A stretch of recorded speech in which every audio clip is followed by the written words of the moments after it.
Hello students, मैं मनीष भार्गव। कक्षा 12वीं फिजिक्स के आज के वीडियो में हम बात कर रहे हैं गतिक विद्युत वाहक बल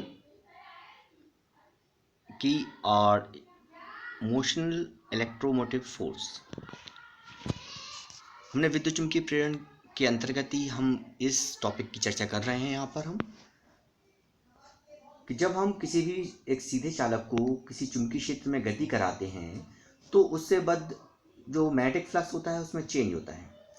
जब चेंज होगा तो चालक के सिरों के मध्य में विद्युत वाहक बल उत्पन्न हो जाएगा और इसे ही हम गतिक विद्युत वाहक बल कहते हैं।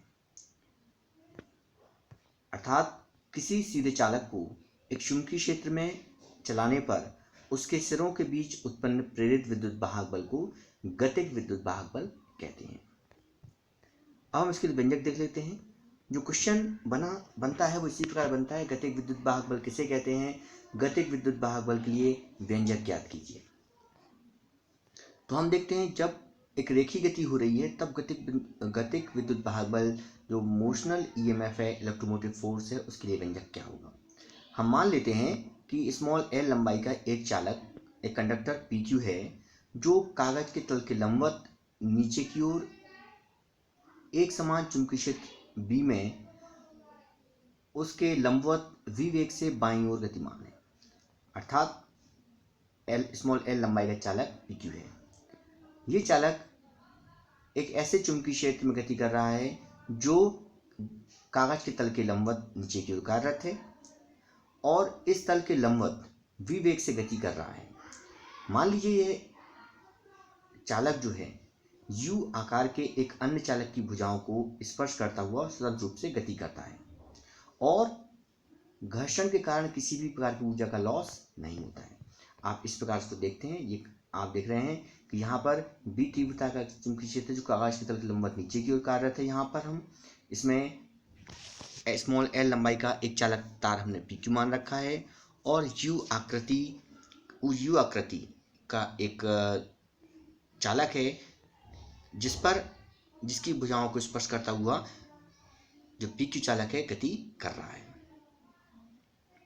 जो PQ चालक है, हम किसी क्षण पर स्मॉल t पर ये एक बंद लूप PQRS बनाता है और चुंबकीय क्षेत्र जो है इस लूप के तल के लंबवत है।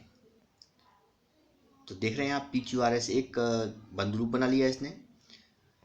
तब इस स्थिति में जितना PQ होगा, PQ चूंकि L है तो SR भी L होगा, RS भी L होगा और हमने ये माना है कि चालक का जो विस्थापन है वो स्मॉल x है, अर्थात Q से लेके R वो x है। तो इस स्थिति में बंद लूप जो PQRS है इससे बद्ध चुंबकीय फ्लक्स जो होगा फाई बी बराबर BLX। चूंकि हम जानते हैं कि चुंबकीय फ्लक्स फाई बराबर होता है BA। यदि तल के लंबवत की बात करेंगे तो BA होता है और A यहाँ पे एरिया होता है। एरिया के स्थान पे यहाँ पे हम ले लिया लंबाई गुणा चौड़ाई, तो BLX हो गया। अब हम देखते हैं समय के साथ x के मान में परिवर्तन चूंकि यहाँ पे हो रहा है तो इस स्थिति में बंद लूप जो PQRS है उसके क्षेत्रफल के फलस्वरूप इससे संबद्ध चुंबकीय फ्लक्स में भी परिवर्तन होगा। जब चुंबकीय फ्लक्स में परिवर्तन होगा तो उसमें प्रेरित विद्युत वाहक बल उत्पन्न होगा और फेराडे के विद्युत चुंबकीय प्रेरण के नियमानुसार जो प्रेरित विद्युत वाहक बल होगा E बराबर minus D phi upon dt होता है। तो यहाँ पे चूंकि हमने फाई बी ले रखा है तो E इक्वल टू हो जाएगा minus D phi B upon dt, क्योंकि चुंबकीय फ्लक्स में परिवर्तन की दर विद्युत वाहक बल के बराबर होता है, उसमें समानुपाती लेते हैं हम। तो यहाँ पे E equal to minus D phi B upon dt लेते हैं। तो अब यहाँ पे जो फाई बी की वैल्यू हमारे पास आई है वो हम इसमें रखेंगे तो E इक्वल टू हो जाएगा minus D upon dt BLX। Minus BL अलग कर लेंगे तो dx अपॉन dt हो जाएगा। हम जानते हैं कि x अपॉन t दूरी में या विस्थापन में परिवर्तन की दर को हम वेग कहते हैं। तो dx upon dt equal to हो जाएगा v, तो E इक्वल टू हो जाएगा BLV। यही चालक का गतिक विद्युत वाहक बल है। यहाँ पे हमने ऋण चिन्ह लिया था, ऋणात्मक चिन्ह प्रदर्शित करता है कि जो v की दिशा है x के घटने की दिशा में है। जिस तरफ x का मान घटेगा उस तरफ v का मान होगा। अब यदि हम धारा ज्ञात करना चाहें तो चालक का प्रतिरोध यदि R मान लें तो प्रेरित धारा I बराबर होगा E अपॉन R, तो BLV अपॉन R हमें प्राप्त हो जाएगा। तो इस प्रकार हम गतिक विद्युत वाहक बल और धारा के लिए, प्रेरित धारा के लिए हम व्यंजक ज्ञात कर सकते हैं। हम आपको बता दें, प्रश्न इसी प्रकार बनता है, गतिक विद्युत वाहक बल किसे कहते हैं, इसके लिए व्यंजक ज्ञात कीजिए। अब यदि हमें विद्युत शक्ति ज्ञात करना है तो हम देखते हैं कि चुंबकीय क्षेत्र की उपस्थिति के कारण जो चालक PQ है, इसमें प्रेरित धारा प्रवाहित हो रही है, उस पर एक बल काम करेगा। क्योंकि हम जानते हैं कि यदि चुंबकीय क्षेत्र में कोई चालक स्थित है जिसमें हम धारा प्रवाहित कर रहे हैं तो उस पर एक बल कार्य करता है। उस बल का परिमाण होता है F बराबर BIL, यहाँ पे IL भी लिखा है तो F बराबर BIL। साइन थीटा लेते हैं क्योंकि थीटा इक्वल टू यहाँ पे 90 डिग्री है, तो इसलिए F बराबर BIL, साइन 90 इक्वल टू 1 हो जाएगा। तो F बराबर BIL लेंगे। अब I बराबर BLV अपॉन R, ये होता है तो I के मान हम यहाँ पर रख देंगे, तो F बराबर हो जाएगा BLV upon R into IB LB, या F इक्वल टू हो जाएगा B square L square V upon R। इस बल की दिशा वेग v की दिशा के विपरीत बाईं ओर होगी, जिसे हम फ्लेमिंग के बाएं हाथ के नियमानुसार ज्ञात कर सकते हैं। यदि चालक PQ जो है v वेग से गतिमान है तो इस स्थिति में जो प्रयुक्त शक्ति होगी, शक्ति P बराबर होता है F इंटू V। तो F हम ज्ञात कर चुके हैं B square L square V upon R, और उसमें V से मल्टीप्लाई कर देंगे तो हमें शक्ति मिल जाएगी। तो P इक्वल टू हो जाएगा B square L square V square upon R। तो ये शक्ति के लिए व्यंजक प्राप्त हो जाएगा। यहाँ पर आप ध्यान देख रहे हैं कि शक्ति का जो सोर्स है वो मैकेनिकल वर्क है, जो हम यांत्रिक कार्य करते हैं उसी के फलस्वरूप शक्ति उत्पन्न होती है। तो इस स्थिति में हम ये कह सकते हैं कि जो भी यांत्रिक कार्य किया जा रहा है या यांत्रिक ऊर्जा है वही वास्तव में विद्युत ऊर्जा में परिवर्तित होती है। तो इस स्थिति में वह जो विद्युत शक्ति होगी यदि हम उसको निकालें तो P dash equal to I square R, और या I equal to BLV upon R रखेंगे तब भी हमें B square L square V upon R निकालेंगे, जो कि समीकरण 2 के समान है। तो हम कह सकते हैं कि एक समान चुंबकीय क्षेत्र में एक चालक को चलाने में जो यांत्रिक ऊर्जा है वही यांत्रिक ऊर्जा विद्युत ऊर्जा में परिवर्तित हो जाती है, और अंत में यह विद्युत ऊर्जा चालक में ऊष्मीय ऊर्जा के रूप में प्रकट होती है। तो वास्तव में ये जो क्रिया है ऊर्जा संरक्षण के नियम के ही अनुकूल है। तो इस प्रकार हम विद्युत शक्ति भी ज्ञात कर सकते हैं।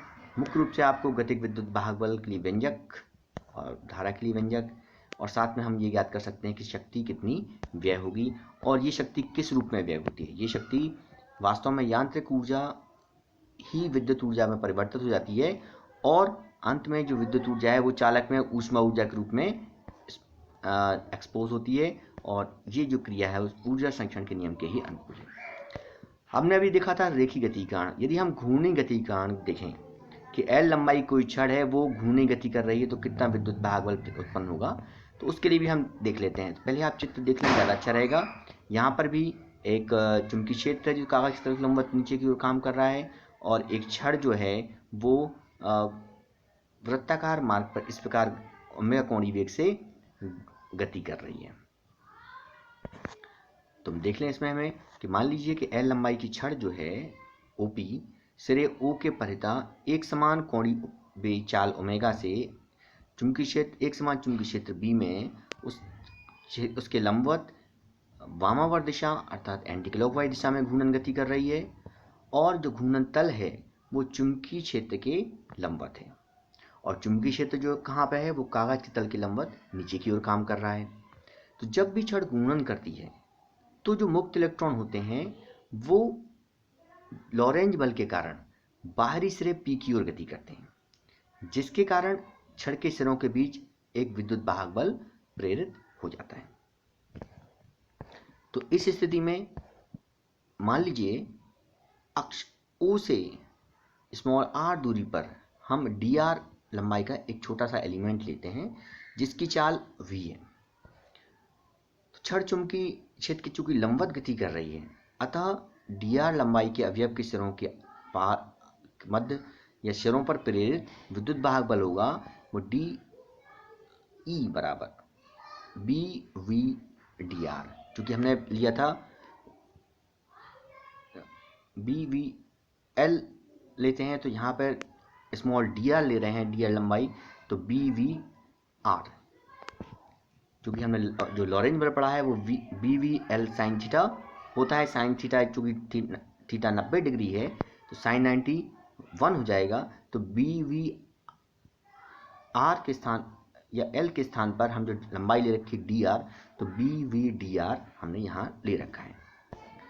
अब छड़ ओपी के सिरों पर वो स्मॉल एलिमेंट डी आर था, लंबाई का था। अब हमें पूरी छड़ के लिए निकालना है, तो छड़ के लिए निकालने का छड़ की लंबाई 0 से एल है, तो ई बराबर हो जाएगा integration 0 to L D E, तो 0 to L B V D R, परंतु वी इक्वल टू होता है आर ओमेगा, या हम जानते हैं कि रेखीय वेग बराबर ओमेगा कोणीय वेग और गुणा दूरी, तो यहाँ पे ई इक्वल टू हो जाएगा 0 to L B into omega R D R. B omega नीतांक है, बाहर ले लेंगे तो 0 to L R D L हो जाएगा। और इसको जब हम सॉल्व करेंगे समाकलन करते हुए और उसकी समाकलन के साथ साथ लिमिट रखते हुए, तो हमें मिल जाएगा 1/2 बी ओमेगा एल स्क्वायर। तो जब कोई छड़ घूर्णन गति कर रही है तो उसमें प्रेरित विद्युत वाहक बल जो होगा half B omega L square हो जाएगा। यदि छड़ का प्रतिरोध आर है तो हम प्रेरित धारा आर निकाल सकते हैं, आई निकाल सकते हैं, आर से भाग दी गई तो आई बराबर ई अपॉन आर से B omega L square upon 2r। यदि हम क्षैत ऊष्मा शक्ति निकालना चाहें तो क्षैत ऊष्मा शक्ति निकालें तो P equal to I square R हो जाएगा। तो आई स्क्वायर आर, आई की वैल्यू रख देंगे तो हमें प्राप्त हो जाएगा B square omega square L की पावर 4/4r। तो इस प्रकार हमने रैखिक गति हो या घूर्णी गति हो, दोनों स्थितियों में जो प्रेरित विद्युत वाहक बल है उसको हम ज्ञात कर सकते हैं, साथ ही प्रेरित धारा कितनी है वो भी ज्ञात कर सकते हैं, और क्षैत ऊष्मा शक्ति लॉस जो हीट एनर्जी पावर है वो भी हम ज्ञात कर सकते हैं। अब हम जो हमने स्वप्रेरण पढ़ा हुआ था, तो स्वप्रेरण के साथ साथ हमने एक यहाँ बात कर रहे हैं कि जब किसी में कुंडली में प्रेरित विद्युत वाहक बल उत्पन्न हो जाता है तो उस स्थिति में क्या ऊर्जा भी संचित होती है, क्या पोटेंशियल एनर्जी भी होती है। तो क्वेश्चन इसी प्रकार पूछा जा सकता है कि किसी भी कुंडली में संचित स्थितिज ऊर्जा के लिए व्यंजक ज्ञात कीजिए। तो आइए हम इसको देखते हैं कि मान लीजिए एक कुंडली है, इस कुंडली का स्वप्रेरकत्व L है और कुंडली में हम किसी बैटरी से जोड़कर विद्युत धारा प्रवाहित करते हैं। जब विद्युत धारा प्रवाहित करते हैं तो धारा का जो एक स्थायी मान होता है I0 प्राप्त करने में कुछ समय लग जाता है। अतः कुंडली में एक प्रेरित विद्युत वाहक बल उत्पन्न हो जाता है जो कुंडली के में धारा के मान में वृद्धि का विरोध करता है। अर्थात धारा के मान में चूंकि एकदम से वृद्धि तो होती नहीं है, धारा का मान धीरे धीरे बढ़ता है, तो जो स्थायी धारा I0 है वहाँ तक पहुँचने से पहले विद्युत वाहक बल धीरे धीरे बढ़ता है, और जब विद्युत वाहक बल उत्पन्न हो जाएगा तो वो धारा के मान में वृद्धि का भी विरोध करेगा। तो इस प्रकार हम ये कह सकते हैं कि जब हम किसी बैटरी द्वारा धारा के मान को 0 से लेके हम I0 तक ले जाते हैं तो हमें प्रेरित विद्युत वाहक बल के विरुद्ध कार्य करना पड़ता है, और जो हम कार्य करेंगे वही कार्य कुंडली में स्थितिज ऊर्जा के रूप में संचित हो जाता है। तो हम यहाँ पर ये मान के चलेंगे कि मान लीजिए किसी भी क्षण सूक्ष्म आवेश dq को हम परिपथ में चलाने के लिए बैटरी द्वारा जो कार्य करते हैं वो है dw। चूँकि हम सूक्ष्म आवेश ले रहे हैं, किसी क्षण के लिए बात कर रहे हैं, dq ले रहे हैं, तो जब हम सूक्ष्म आवेश लेंगे तो उसे हम परिपथ में बैटरी द्वारा चलाने के लिए जो कार्य किया जाएगा वो भी स्मॉल होगा, तो उसको हम dw ले लेंगे। तो dw बराबर होगा माइनस ई डी क्यू, यहाँ ई प्रेरित विद्युत वाहक बल है। अब हम जानते हैं कि E equal to minus L D I upon D T. जब हम स्वप्रेरकत्व पढ़ते हैं, सेल्फ इंडक्टेंस पढ़ते हैं, सेल्फ इंडक्टेंस को जब हम विद्युत वाहक बल के रूप में परिभाषित करते हैं तो होता है E equal to minus L D I upon D T. तो यहाँ पर हम E का मान रख देते हैं, तो D W equal to minus L D I upon D T into D Q. तो यहाँ पर L D I into D Q upon D T हो जाएगा। अब D Q upon D T वास्तव में ये आई है, अर्थात आवेश प्रवाह की दर को हम धारा ही कहते हैं। तो D Q upon D T के स्थान पर आई रख देंगे तो एल आई हो डी आई हो जाएगा। अब हम चूंकि धारा के मान को 0 से लेके आई तक बढ़ाना चाहते हैं, तो 0 से लेके जब आई तक बढ़ाएंगे तो किया गया जो कार्य होगा दोनों तरफ का हम समाकलन कर देंगे। W equal to 0 to I naught D W, तो 0 to I naught L I D I, L चूंकि कांस्टेंट है, स्वप्रेरक गुणांक है, बाहर कर लेंगे और आई के समाकलन करेंगे तो आई स्क्वायर अपॉन 2 हो जाएगा। तो ये मिल जाएगा 1/2 एल आई नॉट स्क्वायर। ये ही किया गया कार्य कुंडली में स्थित ऊर्जा के रूप में संचित होता है, इकट्ठा होता है। तो इसे ही हम कुंडली में की स्थितिज ऊर्जा कहते हैं। तो इस प्रकार कुंडली की स्थितिज ऊर्जा U बराबर half L I not square. तो ये एक व्यंजक हमें ज्ञात कर लिया हमने कि जब किसी भी कुंडली में संचित स्थितिज ऊर्जा के लिए व्यंजक कितना होता है। हम देखते हैं ये ग्रुपिंग ऑफ कॉइल्स, जिस पर हम प्रतिरोधों को श्रेणी क्रम में जोड़ते हैं, समांतर क्रम में जोड़ते हैं। इस प्रकार हम कॉइल्स जो होती हैं इनको भी हम श्रेणी क्रम में, सीरीज में और पैरेलल जोड़ सकते हैं। तो हम उनकी ग्रुपिंग को देख लेते हैं। तो मान लीजिए यहाँ पे 3 कॉइल्स हैं L1, L2, L3, स्वप्रेरकत्व है इनका और इन्हें श्रेणी क्रम में सीरीज में जोड़ा हुआ है और किसी भी क्षण उनमें प्रवाहित धारा I है और परिपथ का कुल प्रेरित विद्युत वाहक बल E, जो कि प्रत्येक कुंडली उत्पन्न प्रेरित विद्युत वाहक बल के योग के बराबर होता है। तो हम जब प्रतिरोधों की बात करते थे तो वहाँ पर विभवांतर लेते थे। जहाँ हम कॉइल्स की बात करेंगे तो हम यहाँ पर विद्युत वाहक बल लेंगे। तो इस स्थिति में तीनों जो कुंडलियाँ हैं L1, L2, L3 स्वप्रेरकत्व हैं, I धारा प्रवाहित हो रही है। तो इनके सिरों पर कुल विद्युत वाहक बल जो होगा E बराबर E1 plus E2 plus E3।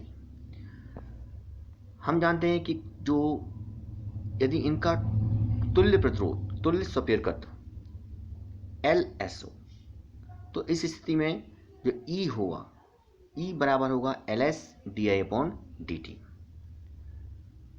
E1 equal to होगा L1 DI upon DT, E2 equal to होगा L2 DI upon DT, E3 equal to होगा L3 DI अपॉन DT।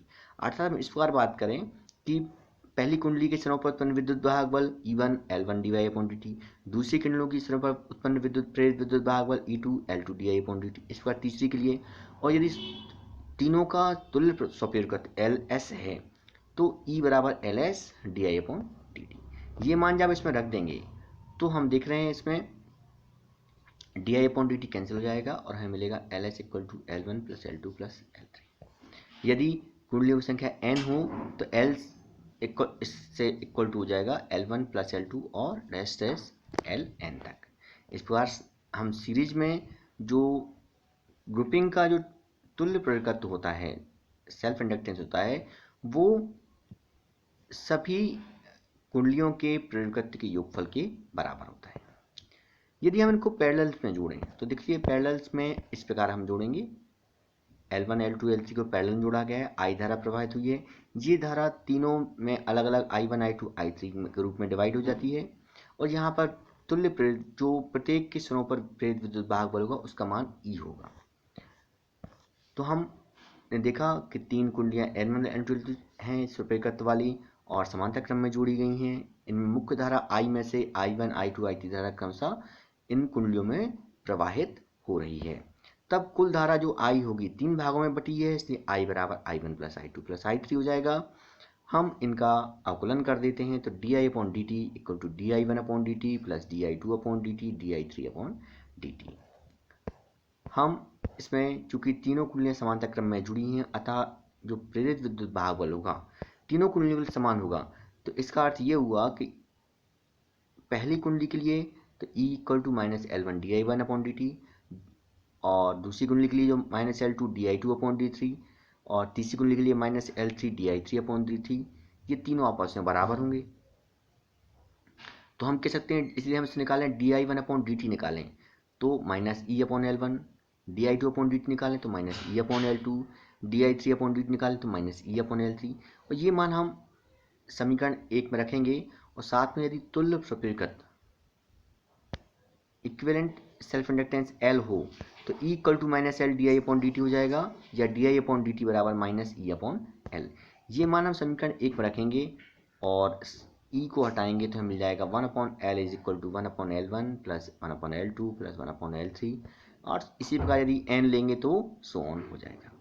तो इस प्रकार हम देखते हैं कि यदि पैरेलल में जो कुंडलियाँ जुड़ी हुई हैं तो उनके लिए सेल्फ इंडक्टेंस है, उनका जो व्युत्क्रम होगा, उनका जो कुल सेल्फ इंडक्टेंस का जो व्युत्क्रम है प्रत्येक कुंडली के सेल्फ इंडक्टेंस के रेसिप्रोकल के योगफल के बराबर हो जाता है। अब एक सवाल ये भी क्वेश्चन बन सकता है कि यदि दो कुंडलियां दी गई हैं और उनका स्वप्रेरकत्व क्रमशः L1 L2 है, तो यदि उनके मध्य आदर्श फ्लक्स युग्मन है, आदर्श फ्लक्स युग्मन का तात्पर्य ये हुआ कि जो पीछे संबद्ध चुंबकीय फ्लक्स है वह पूरा पूरा S से भी बद्ध हो जाता है। तो हमें सिद्ध करना है कि M बराबर √L1 L2 होगा। हम मान लेते हैं यहाँ पर एक प्राथमिक कॉइल है, P में फेरों की संख्या N1 है, लंबाई स्मॉल l है और अनुप्रस्थ काट का क्षेत्रफल कैपिटल A है। इसमें धारा I प्रवाहित करने पर कुंडली से संबद्ध चुंबकीय फ्लक्स जो होगा φ1 बराबर चुंबकीय क्षेत्र गुणा प्रभावी क्षेत्रफल, जो हम जानते हैं φ = BA होता है। तो चुंबकीय क्षेत्र गुणा प्रभावी क्षेत्रफल हो जाएगा। अब हम जानते हैं कि φ1 = चुंबकीय क्षेत्र कितना होगा, μ0 N1I/L। चूंकि ये व्यंजक हम पहले याद कर चुके हैं तो हम इसका सीधा उपयोग करेंगे कि μ0 N1I/L, क्योंकि यदि स्मॉल n1 लेते हैं तो μ0 N1I हो जाता है, और स्मॉल n1 की जगह हम कैपिटल N1 ले रहे हैं तो N1/L लेना पड़ेगा। और प्रभावी क्षेत्रफल, चूंकि कुंडली में फेरों की संख्या N1 है कैपिटल कुल, इसलिए प्रभावी क्षेत्रफल होगा N1A। इसलिए कुंडली का स्वप्रेरकत्व जो होगा L1 बराबर φ1/I, तो μ0 N1² A/L, यह हमें समीकरण 1 प्राप्त हो जाएगा। जब हम सेकेंडरी कॉइल लेंगे तो सेकेंडरी कॉइल में फेरों की संख्या N2 है और लंबाई भी उसकी L है, समान लंबाई की बात कर रहे हैं यहाँ पे हम, और अनुप्रस्थ काट का क्षेत्रफल भी A ले रखा है। तो सेकेंडरी कॉइल जो है उसके लिए जो स्वप्रेरकत्व होगा वो L2 बराबर हो जाएगा μ0 N2² A/L, क्योंकि दोनों में केवल N1 और N2 का ही अंतर है, बाकी समान है। तो यदि हम प्राइमरी कुंडली में P धारा में I धारा प्रवाहित करें तो सेकेंडरी कुंडली से बद्ध चुंबकीय फ्लक्स जो होगा φS बराबर μ0 N1I/L × N2A, क्योंकि सेकेंड जो आदर्श युग्मन की स्थिति में जो पहली कुंडली से बद्ध चुंबकीय फ्लक्स है वो पूरा पूरा चुंबकीय फ्लक्स S से भी बद्ध होना चाहिए। तो उसके लिए चुंबकीय क्षेत्रफल कितना है, μ0 N1I/L पहली कुंडली के लिए, और दूसरी कुंडली का प्रभावी क्षेत्रफल है N2A। तो इस स्थिति में हम ये कह सकते हैं सेकेंडरी कॉइल से बद्ध चुंबकीय फ्लक्स φS बराबर होगा μ0 N1I/L जो प्राथमिक कुंडली के लिए है, और इनटू में दूसरी कुंडली का क्षेत्रफल प्रभावी क्षेत्रफल होगा N2A। इस प्रकार दोनों कुंडलियों के मध्य जो स्वप्रेरकत्व होता है वो M बराबर होता है φS/I, अर्थात द्वितीय कुंडली का से बद्ध चुंबकीय फ्लक्स और पहली कुंडली में प्रवाहित धारा का अनुपात। तो दोनों कुंडलियों के मध्य अन्योन्य प्रेरकत्व M बराबर φS/I होगा। तो μ0 N1 N2 A/L प्राप्त हो जाएगा। अब हम समीकरण 1 और 2 को लें। समीकरण 1 और 2 से यदि हम √L1 L2 निकालें तो √L1 L2 का मान रखेंगे तो अंडरवुड मिल जाएगा μ0 N1² A/L, μ0 N2² A/l, और मल्टीप्लाई करेंगे तो μ0 N1 × A/L। तो इस प्रकार हम देख रहे हैं समीकरण नंबर 3 है M है, और समीकरण नंबर 4 है उसमें भी √L1 L2 है। तो इस प्रकार समीकरण 3 और 4 से हमें प्राप्त हो जाएगा M बराबर √L1 L2। तो इस प्रकार हम आदर्श कपलिंग की स्थिति में हम ये M बराबर √L1 L2 ज्ञात कर सकते हैं, अर्थात दोनों कुंडलियां जो हैं उनके स्वप्रेरकत्व के गुणनफल का वर्गमूल अन्योन्य प्रेरकत्व गुणांक के बराबर होता है। तो इस प्रकार आज हमने विद्युत चुम्बकीय प्रेरण में कुछ अन्य प्रश्नों को भी अध्ययन किया, जैसे गतिज विद्युत वाहक बल क्या है, उसके लिए व्यंजक दोनों स्थितियों में, रेखीय स्थिति में, घूर्णी स्थिति में, साथ ही कुंडलियों को श्रेणीक्रम समानता क्रम में जोड़ना तथा आदर्श युग्मन की स्थिति में M बराबर √L1 L2 प्रूव करना। आशा है आपको ये वीडियो अवश्य पसंद आएगा। अगले वीडियो में हम अगले टॉपिक या चैप्टर के साथ फिर मिलेंगे, तब तक के लिए नमस्कार।